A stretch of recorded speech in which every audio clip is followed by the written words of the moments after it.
most polluted, unsafe air, mountain of trash, mountain of trash. waterlogged streets, India flooding streets. and sweeping away shops, homes, and buildings.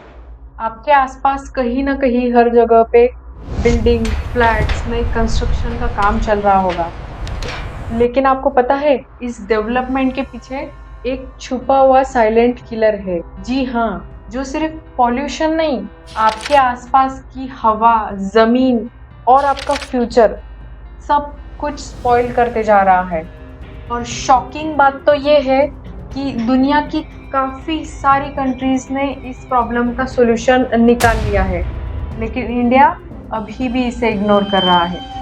और इस video में हम जानेंगे ऐसे rules जो Germany, Japan, USA जैसे countries strictly follow करते हैं पर इंडिया नहीं, और इसी वजह से हम एक इनविजिबल क्राइसिस की ओर बढ़ रहे हैं। तो चलिए देखते हैं। पहला है कंस्ट्रक्शन फ्रीज ड्यूरिंग पोल्यूशन। दुनिया रुक जाती है जब पोल्यूशन होता है, पर इंडिया नहीं। एक रीसेंट किस्सा आपने सुना ही होगा। ब्रायन जॉनसन नाम के एक अमेरिकन एंटरप्रेन्योर है, वो निखिल कामत के पॉडकास्ट पे आए थे। पॉडकास्ट के शूट के दौरान बीच में ही उठकर चले गए क्योंकि उनको एयर बहुत ही पॉल्यूटेड लगी, उनको एयर पोल्यूशन की तकलीफ होने लगी। और मैं बता दूं आपको, वो पॉडकास्ट 5 स्टार होटल में 4 दीवारों के बीच में शूट हो रहा था, फिर भी उन्हें उठकर जाना पड़ा। पर ये आज की रियलिटी है। इंडिया में इतना हद से ज़्यादा पोल्यूशन बढ़ चुका है। बड़े बड़े शहरों में, मुंबई, दिल्ली जैसे शहरों में काफ़ी एयर क्वालिटी ख़राब हो चुकी है, जिसे हम एयर क्वालिटी इंडेक्स बोलते हैं। एयर क्वालिटी अच्छी होने के लिए 100 या फिर 100 से बिलो होना चाहिए AQI, और वही दिल्ली में 150 से लेकर 153 तक AQI देखा गया है। ये इतना बड़ा कंसर्न है। और लेट मी टेल यू कि ये पोल्यूशन में 20 to 30% ऑफ कंट्रीब्यूशन है वो कंस्ट्रक्शन का है। बीजिंग में जब एयर क्वालिटी खराब हो जाती है तो कंस्ट्रक्शन वर्क को तुरंत बंद कर दिया जाता है। LA, पेरिस, सब जगह पे पोल्यूशन ट्रिगर होने पर कंस्ट्रक्शन रुका दिया जाता है। पर इंडिया में AQI लेवल्स हाई भी हो गए, फिर भी काम चालू रहता है। सिर्फ जब कोर्ट की नोटिस जाती है तब रुका दिया जाता है। तब तक लोगों के लंग्स के ऊपर बहुत सारा इम्पैक्ट हो चुका होता है ऑलरेडी। दूसरा रूल है ग्रीन बिल्डिंग मैंडेट्स। इंडिया में अभी भी ऑप्शनल है। सिंगापुर, जर्मनी जैसे कंट्रीज में हर नए कंस्ट्रक्शन प्रोजेक्ट को ग्रीन एनर्जी स्टैंडर्ड्स फॉलो करने पड़ते हैं, जिसमें आता है solar panels, rain water harvesting, thermal insulation वगैरह वगैरह। और इंडिया में सिर्फ कुछ ही बड़े बिल्डर्स इसको फॉलो करते हैं, और वो भी सिर्फ मोस्टली मार्केटिंग के लिए होता है। ज़्यादा लाइट का कंजम्पशन, वाटर कंजम्पशन बिल्कुल बेहिसाब किया जाता है कंस्ट्रक्शन के टाइम पे, और इसका इम्पैक्ट हर नई बिल्डिंग बनने के बाद 20 से 30 साल तक एनवायरनमेंट को हार्म करते रहती है कंटिन्यूअसली। और दूसरा रूल है अर्बन ग्रोथ बाउंड्रीज। इंडिया के शहर कहाँ पर शुरू होते हैं और कहाँ ख़त्म होते हैं कुछ पता ही नहीं चलता। लंदन, सियोल जैसे सिटीज़ में क्लियरली डिफाइंड अर्बन बाउंड्रीज होते हैं, लाइक जंगल, फार्मलैंड्स, वाटर बॉडीज के आसपास कोई कंस्ट्रक्शन अलाउड नहीं होती। जैसे कि बहुत ही रीसेंट एग्जांपल है, कल का ही इंसिडेंट 5 अगस्त 2020 उत्तराखंड फ्लड इंसिडेंट। ये इंसिडेंट में फ्लैश फ्लड्स ट्रिगर्ड हो गए क्लाउड बर्स्ट के कारण। बिल्कुल जो खीर गंगा रिवर है उसके कैचमेंट एरिया, उसके आसपास के आजू बाजू के एरिया में जो वाटर बॉडी है उसके जस्ट बिसाइड जो भी विलेज में घर थे, दुकान थे, बड़े बड़े 4, 5, 6 मंजिला जो भी इमारतें थी सारी बह गई, और मलबे में, डेब्रिज में पूरा तहस नहस हो गए। तो ये लाइव एग्जांपल है। कंस्ट्रक्शन के जो रूल्स होते हैं कि वो वाटर बॉडीज, नेचुरल जो सोर्सेस होते हैं उसके आसपास नहीं बनाने चाहिए। अगर कोई नेचुरल कैलेमिटीज़ हो जाए, क्योंकि नेचुरल कैलेमिटीज़ अपने कंट्रोल में नहीं होती, तो कंस्ट्रक्शन जो है वो वाटर बॉडीज़ के बिल्कुल बाजू में, बिल्कुल बिसाइड लग के किया गया था, and which is the major problem. उसके आजू बाजू में कंस्ट्रक्शन आइडियली नहीं होना चाहिए, नहीं तो ऐसी दिक्कतें हो सकती है। ये इंसिडेंट इतना भयानक था कि लोगों को भागने तक का टाइम नहीं था। जो क्लाउड बर्स्ट हुआ, जो मलबा गिरा है, डेब्रिस के अंदर जो लोग दबे गए हैं, गाड़ी जो भी मतलब पानी और फिर वो माउंटेन का जो रहता है, मलबा रहता है, वो इतना भीषण था कि सारे बिल्डिंग्स, विलेज पूरा तबाह हो गया।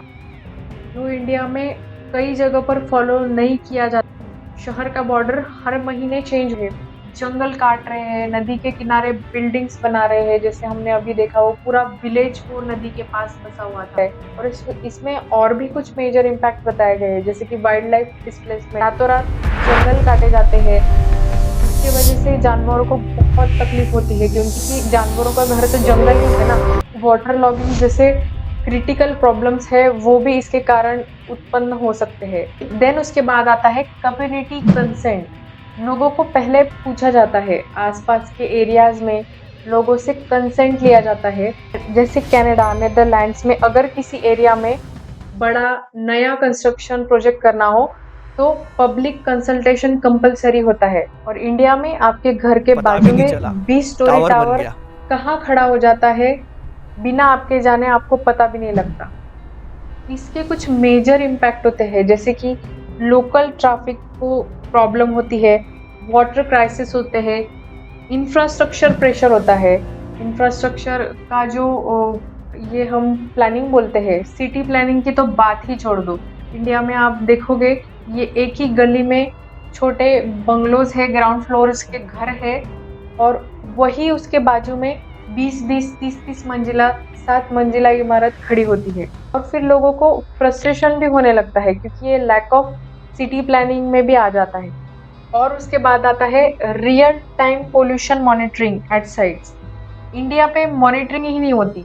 अगर आप देखोगे सिंगापुर में हर साइट पे रियल टाइम AQI मॉनिटर्स लगाए होते हैं। पोल्यूशन बढ़ने पर काम तुरंत बंद कर दिया जाता है। और इंडिया में एक तरपाल लगा दिया, हो गया पोल्यूशन कंट्रोल। काफ़ी सारे कंस्ट्रक्शन इतने केयरलेसली होते हैं कि आजू बाजू में कंस्ट्रक्शन के वजह से लोगों को क्या तकलीफ हो रही है, बाजू में जो जिसका मकान है, जिसकी बिल्डिंग है, उसे क्या प्रॉब्लम्स हो रहे हैं, उसका तक ध्यान नहीं दिया जाता। इतना केयरलेस कारोबार चलता है कंस्ट्रक्शंस में।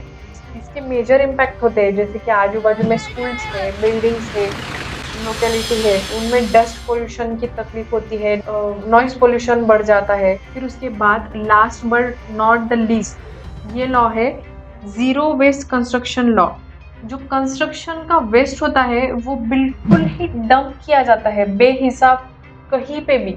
अगर आप कोई कंस्ट्रक्शन साइट के आसपास जाओ, आप देखोगे बिल्कुल वेस्ट जो है वो आजू बाजू में कहीं भी, अगर ओपन प्लॉट है वहाँ पे डंप किया जाता है, कहीं भी रैंडमली उसे डंप किया जाता है, और कंस्ट्रक्शन होने के बाद भी उसकी अकाउंटेबिलिटी नहीं रखी जाती। जापान और स्विट्जरलैंड जैसे देशों में 90 to 100% ऑफ वेस्ट होता है कंस्ट्रक्शन रिसाइकल किया जाता है। लेकिन इंडिया में डेब्रीज रोड पे पड़े होते हैं, नदी के पास या किसी खाली प्लॉट में डंप कर दिए जाते हैं, और इसके इम्पैक्ट बहुत ही बड़े बड़े होते हैं। जैसे कि वाटर लॉगिंग जैसी समस्या है, जो आज के टाइम पे बारिश में सारे बड़े शहरों में मेनली मुंबई में, दिल्ली में आजकल दिखाई देते हैं। गुड़गांव में जो अभी सिचुएशन थी बारिश के टाइम पे, बिल्कुल ऐसा लग रहा था कि रोड पे नदी ही बह रही है। ये सब जो वेस्ट होता है ना, वो ड्रेनेज को ब्लॉक कर देता है, अर्बन फ्लडिंग बढ़ती है उससे, और नदियाँ जो होती है वो बिल्कुल गंदी होती जाती है, पोल्यूटेड होती जाती है उसके वजह से। हम बस इसे बारिश के टाइम पे नोटिस करते हैं कि जब पानी ऑलरेडी भर चुका होता है, बहुत सारे रीजन, एरियाज, रोड्स को ब्लॉक कर चुका होता है, तब हमें ध्यान में आता है कि यहाँ पे वाटर लॉगिंग जैसी समस्या हो रही है। सोचो, हर नए प्रोजेक्ट के साथ सिर्फ बिल्डिंग्स और डेवलपमेंट नहीं हो रहा है, बल्कि इनविजिबल प्रॉब्लम्स मल्टीप्लाई होते जा रहे हैं। पर सवाल ये है कि ये प्रॉब्लम्स का सॉल्यूशन दुनिया के पास तो है, वो ऑलरेडी इसे अपना चुके हैं, पर इंडिया इसे इग्नोर कर रहा है, क्योंकि हम सिर्फ ग्रोथ को देख रहे हैं, सस्टेनेबिलिटी को नहीं।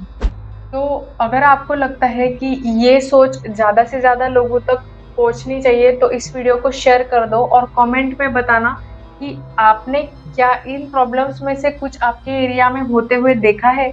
और आपको कौन सी प्रॉब्लम्स का सामना करना पड़ा है आज तक।